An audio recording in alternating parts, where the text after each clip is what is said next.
বাবার উপর অত্যাচার হবে সেটা ভেবেছিলাম, কিন্তু আমার মায়ের উপর যে কেউ হাত তুলবে সেটা কোনোদিনও ভাবিনি। এই বাড়ির মালিকের হাত ধরবে একটা রাঁধুনি?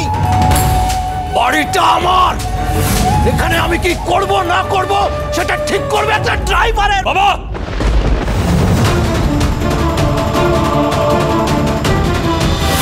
চিনি সোম থেকে রবি প্রতিদিন রাত 10:30টায় স্টার জলসায় ও ডিজনি প্লাস হটস্টারে।